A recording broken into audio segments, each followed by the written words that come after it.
Why you have no motivation after spiritual awakening. You are about to learn how to best take advantage of your spiritual awakening and identify the moments that seem like you are lacking motivation, when in fact, you are restructuring yourself.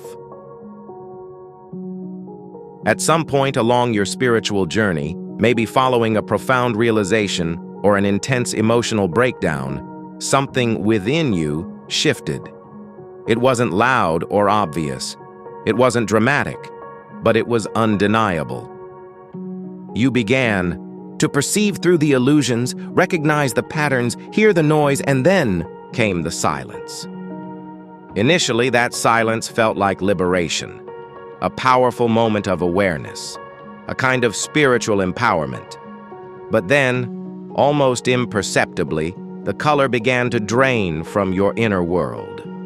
The purpose that once propelled you forward started fading, not in a sudden collapse, but like a dimmer switch slowly being turned down. Life became quieter, not externally, but internally, as if something inside you turned the volume of life all the way down and never turned it back up again. You weren't chasing anymore. You stopped pushing, stopped striving. And not in a rebellious or nihilistic way. It was gentler than that. It felt like an existential exhale, like the soul whispering, "Enough." That's when the real question began rising from the stillness. Why do I feel so empty now that I finally see the truth? It's a paradox that stuns many seekers. We expect awakening to ignite something radiant and unstoppable inside us, a new fire, a blazing clarity. But for countless individuals, especially the sensitive, the intuitive, the deep feeling, awakening doesn't set them ablaze. It empties them out. I remember speaking with a friend, someone wise and deeply introspective. She had devoured every book by Eckhart Tolle, Krishnamurti, Alan Watts. She lived and breathed spiritual practice. After experiencing a profound awakening, one that followed a long and agonizing dark night of the soul, she told me, "I finally saw through it. The ego, the identity, the illusions. I saw the emptiness in chasing achievement, recognition, validation." And yet, just 2 months later, she sat in her room staring at the ceiling, unable to move, unable to care. She told me, "I used to cry because I felt like I wasn't doing enough. Now I don't even care whether I do anything at all. I thought awakening would set me on fire, but now I feel nothing." Carl Jung, the pioneering force behind analytical psychology, foresaw this fog that follows spiritual illumination. He didn't use the language of chakras or energy downloads, but he understood deeply what happens when the unconscious surges up into consciousness. Enlightenment, Jung once wrote, does not come by imagining figures of light, but by making the darkness conscious. Those words sound poetic until you realize the weight they carry. Awakening is not the happy ending. It is the beginning of a profound unraveling, the collapse of old psychological structures, the death of the false self. Everything that once gave your life shape, goals, relationships, ambitions, even your perception of time, begins to dissolve. But there's something critical Jung would want you to understand. The ego doesn't actually vanish. It loses its coordinates. The inner map it once relied upon has disintegrated, and with no new direction yet, your sense of purpose vanishes too. You're not necessarily depressed. You're not lazy. You're in transition between who you were and who you are becoming. This psychological limbo isn't a failure.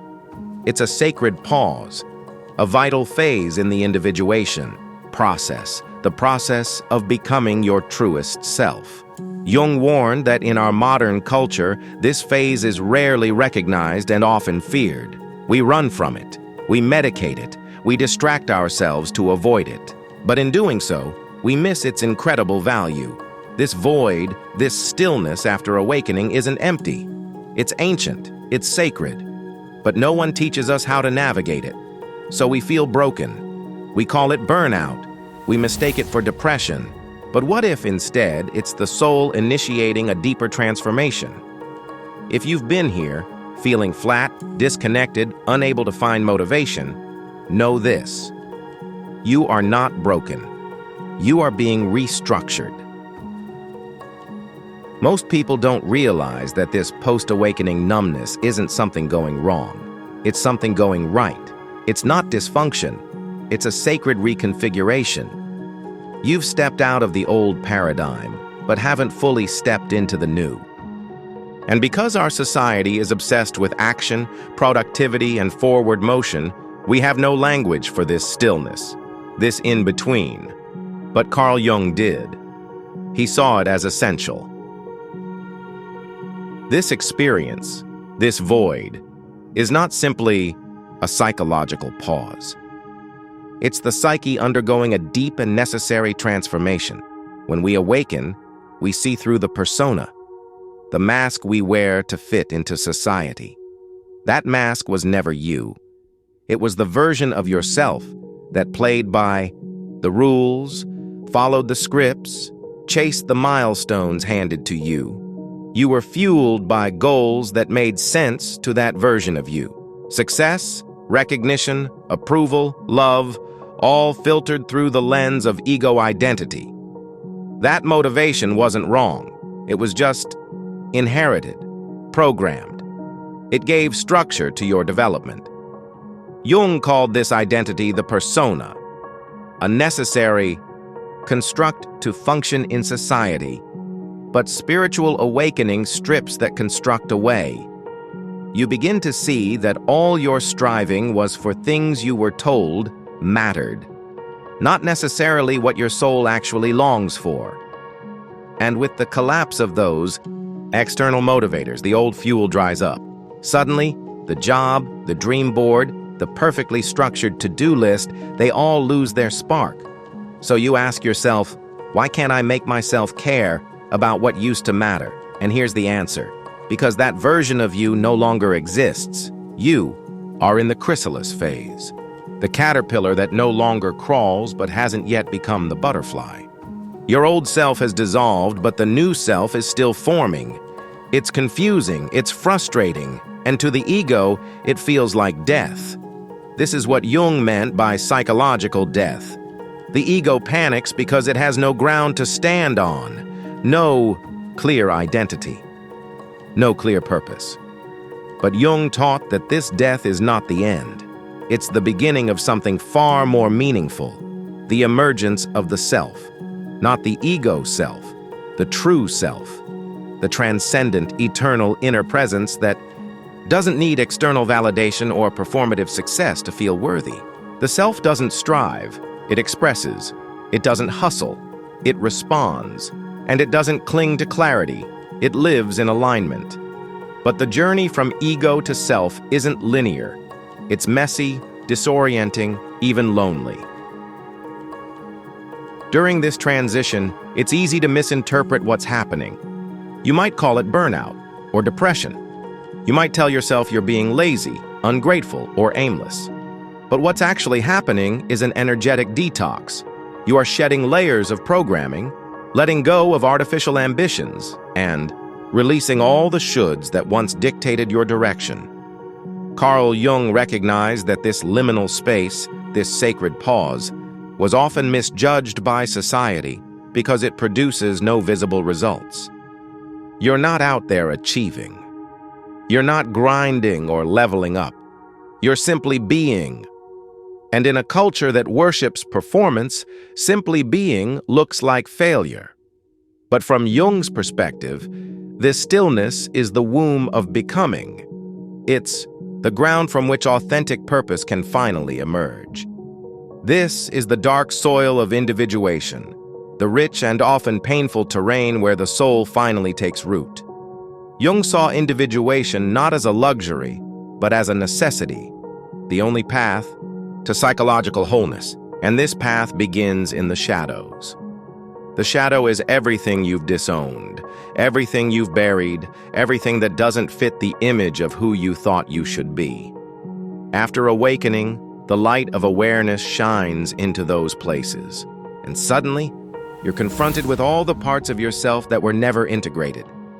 You start to feel emotions you thought you were above: anger, sadness, envy, despair. Not because you're regressing, but because you're remembering. You're retrieving the fragments of your soul you left behind in order to be accepted. And this work takes time. It takes stillness. It takes letting go of your need to be seen as functional while you do the internal surgery of reintegration. This is where Jung's wisdom becomes more relevant than ever. He didn't offer shortcuts. He didn't promise constant joy or linear growth. Instead, he taught us how to sit with contradiction, how to honor the cycles, how to befriend the void rather than escape it.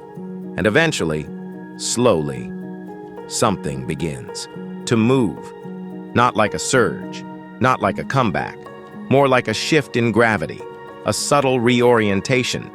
You begin to feel drawn, not pushed. You start to create, not to prove yourself, but to express what's true. You begin to show up, not for applause, but for the sake of presence itself. You may find yourself waking up with a different kind of energy, not the caffeine-driven urgency of the past, but a grounded, steady rhythm that doesn't demand performance. Instead, it invites participation, not in the rat race, but in life itself. You begin to notice things you used to overlook: the rustling of trees, the subtle shift in someone's tone, the strange poetry of ordinary moments. This sensitivity isn't weakness, it's presence. And it's the hallmark of a life led by the self, not the ego. Jung described this as the emergence of the symbolic life, a way of living where outer events reflect inner transformation. You begin to see synchronicities, meaningful patterns that confirm you're on the right path, even when you don't have a roadmap. You feel drawn to create, to heal, to serve, not because you should, but because it would feel out of alignment not to.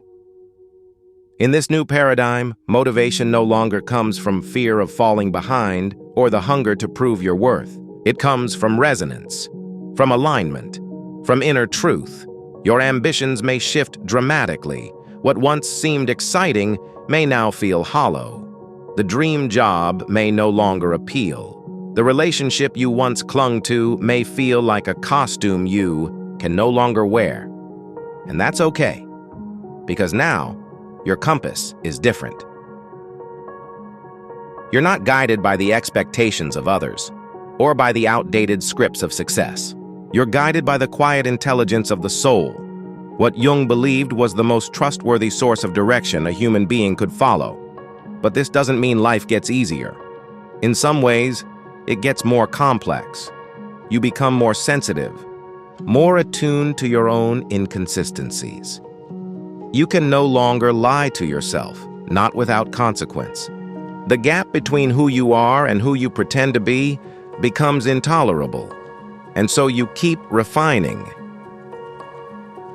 You rest more often, not because you're lazy, but because you honor your cycles. You say no more often, not because you're selfish, but because you've learned that your energy is sacred. You speak more slowly, listen more deeply, act more intentionally, because now your life is not about accumulation, but integration. Jung would say, this is the moment when your inner archetypes begin to realign. The warrior softens into the healer, the performer dissolves into the artist, the seeker becomes the sage. Each part of you finds its place, not in opposition, but in harmony. This is wholeness, and once you taste it, even for a moment, you realize this is what you've been longing for all along. Not motivation in the old sense, not fire for the sake of fire, but meaning, direction that emerges not from urgency, but from depth, a life that's not driven by proving, but by being. So if you're in that strange, silent space after awakening, where everything feels like it's falling apart or has already crumbled, know this: you're not broken, you're breaking open. And that's exactly what the self requires. Because before you can be filled with what's real, you must be emptied of what's false. This is not the end of your awakening. It is the sacred middle, the pause between inhale and exhale, the moment before the next song begins, and when it does, it won't be a return, it will be a rebirth.